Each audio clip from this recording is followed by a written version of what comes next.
Hello everyone and welcome to a short update about the state of the Chimera stretch goals. So over the last couple of weeks I was able to launch the very first of the stretch goals to a printable degree, and despite some hiccups with my mini factory with delivery, we think we got most of them under control, and we're still working to improve the user experience. But since the renders I have shown so far don't offer a complete understanding of how things work, I thought I would just do a quick update video to show the most recent stretch goals. So let's see, let's close this off because we don't actually need it, and start looking at the first ones. So first we had the expanded clips, which this was ready from day one. Some people have been wondering how these work exactly.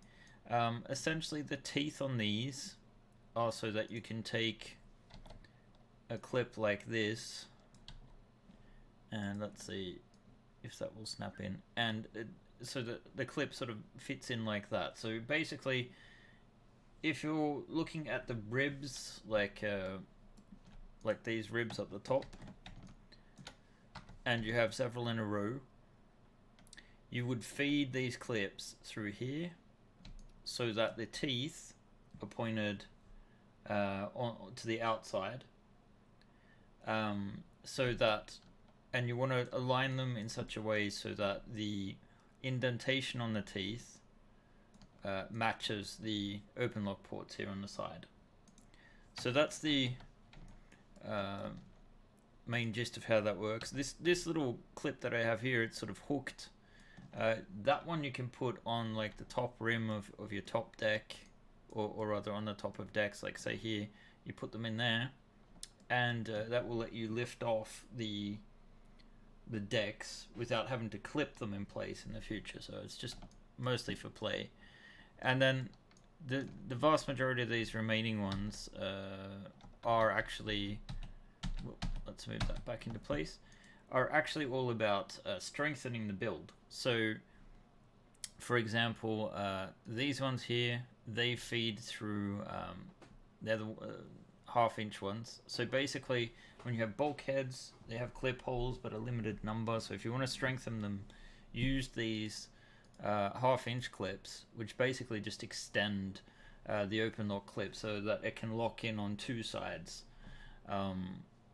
And just provide a little bit of extra strength, especially on the bottom deck where you really want it. I use these to strengthen parts. You can use glue if you'd rather, or if you have a perfect print, usually it's not that necessary. Some people have also asked about what kind of clips they use, and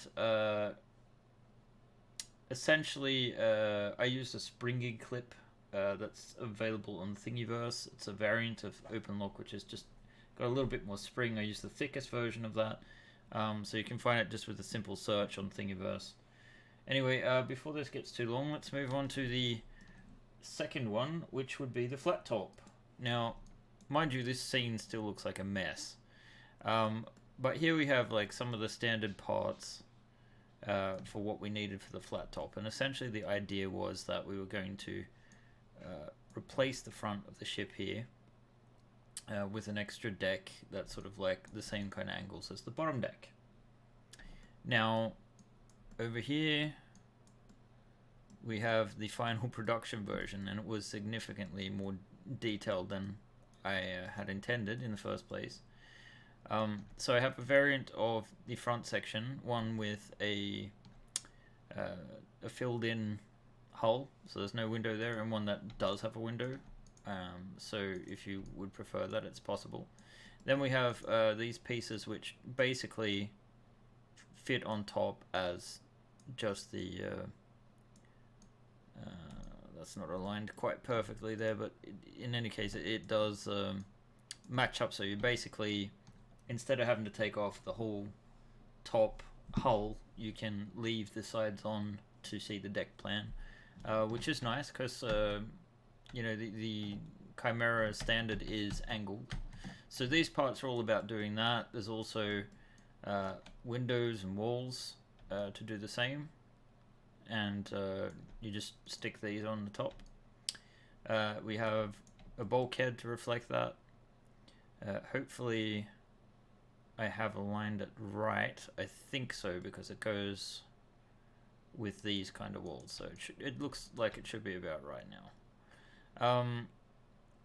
And then we have the let's see, the side pieces here. So essentially, and also a conversion. So if you want to keep the slanted rear, you can use it with this piece. It actually came off the Pathfinder. So that's our second one, and we have our machinery. The machinery. Oh, I guess we can't focus that way. Let's see. The machinery is here. So this is really just a number of these appeared in the Pathfinder. I just finished the mesh on this control panel. It's the same kind that was in engineering, so that it now has a nicer back. The main difference is it has side clips. So if you want to make a wall of them and sort of fortify the structure, you can put clips in between, or use them as actual walls if you're looking back to like Starship 1 and 2. Then we have this sort of battery. We have the tanks, two different versions here, and a singular version of the power generator and shield generator that were from Starship 1, all the way back in Starship 1. And slightly more pimped out with just a tiny little bit of extra detail, like some not a ton of extra detail, but enough that it looks a little nicer, is a little bit smoother. Alright, let's go to the turret ports. These ones people love, always. So, these were very straightforward, more or less fire and forget. So we have now rings to add turrets, the large turrets to the top or bottom if you really want to, although gravity is going to have its way with your turrets. You got your side turret port, and you have your standard turret port for the top and bottom.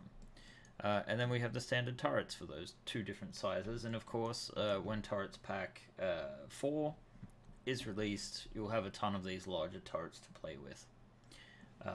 So that's them, quite simple.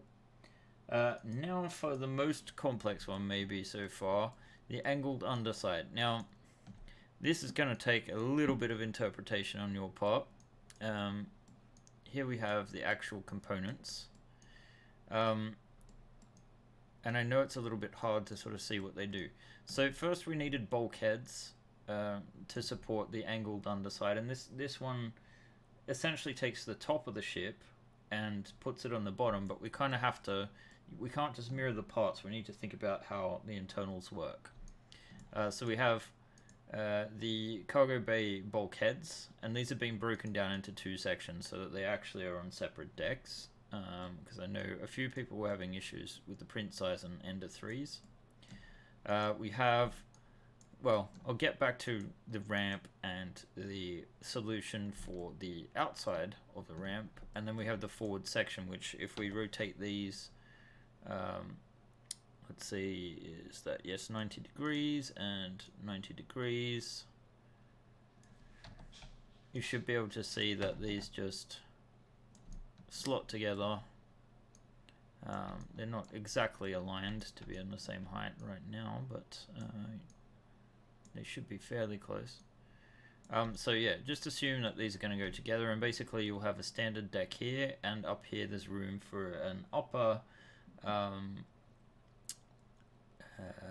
crawl space. Now, that at the moment, you can put the crawl space up there, but we don't have any tiles standard with the Chimera. But if you backed for Starship 2, we had our engineering bulkheads, and they have that ladder.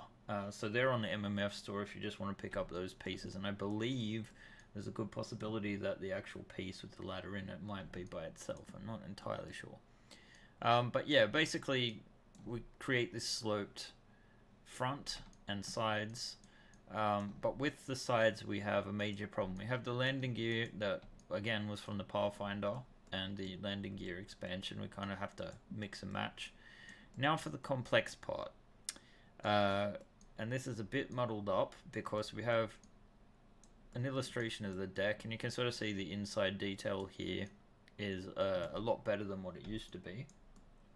And then we get to, that's the bulkhead there in the upper version. And then we have the ramp. Now the ramp posed a problem because on the original ship, which you can see this is a real mix and match of, but if you imagine that the original ramps are there, they go all the way up to here, and they all, the actual ramp and the outside hull are sort of like one piece in the end. They're printed separately, but you combine them. Here we have a problem because we have this angle. So the solution has been to, now I have done a little animation, but it's a bit complicated. So if we look at the outside, it comes up like so, and then the ramp folds down. Yeah. Maya's decided to save itself right now. It does take a while. This scene is enormous. It's over 2 gigabytes at the moment, which is kind of cool. So yeah, they come up like so, and the ramp folds down like that, and you'll see that the ramp itself has these locks in place, so you should be able to keep a relatively straight angle, and as usual that prints out as one piece. You might want to just add some supports under this part here because the angle is quite extreme, but it should otherwise be rather worth it. So that was just a rather lengthy explanation. Oh, and then of course you have issues with gravity with these doors, so I did include a tiny little clip. So this is just an open lock clip with an arm that you can snap in there, and will just hold the door open if you want to keep the door open. Okay, let's move on to the computers. So the computers here, these were very straightforward, as I explained in this update. Really, you're actually looking at the earlier version of this one because it went into the Pathfinder, and this was already included. I think from the beginning, I didn't just put it in its own folder. I decided to put it out for everyone because it was already done. Here we have a control panel that came out of what's built into the hull in the bridge of the Chimera. Here we have a flat version of the same sort of control panel that was angled in the Chimera and from the bridge set. So that's been fixed so that it has better locking systems in place. I've also updated this now, so you won't get any defects, and it uses the newer open lock ports, or rather base with the X formation, which is a lot less prone to print failures, which is really good. And then we have these servers here, 2 versions, one with these sort of cylindrical things sticking out, and one with them in. The cylindrical ones here probably will need just a little bit of support underneath there to go, and I probably would just support under here for safety's sake. It's probably a little bit over 45 degrees there. Most printers will manage it. It's not that much of an issue. But yes, that's the computers.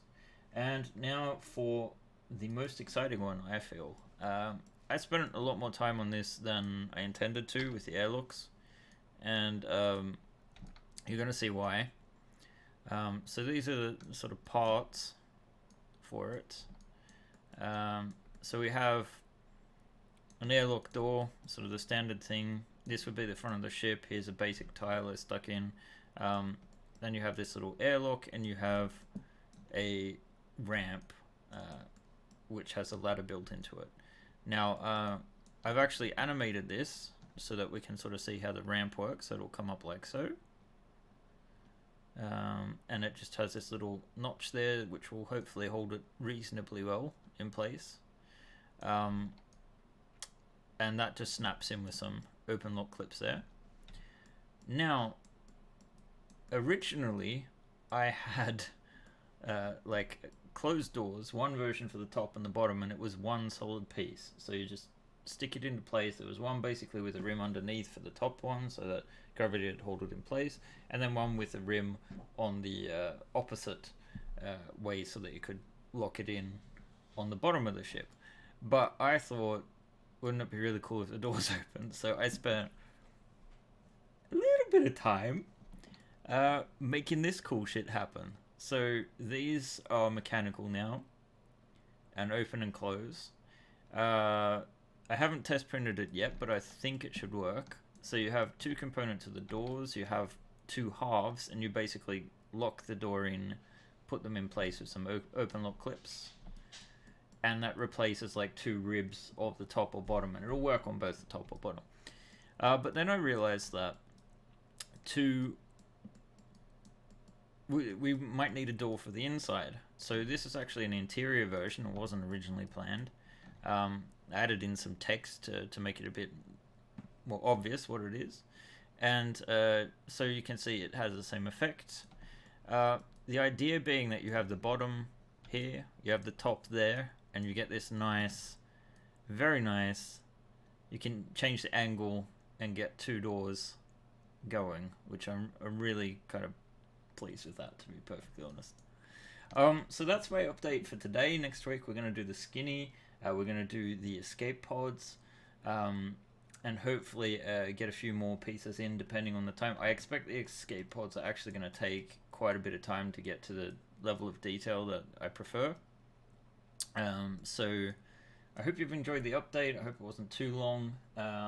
Sorry it wasn't streamed live, but I don't have all the equipment here. So I will catch you guys next time. Bye.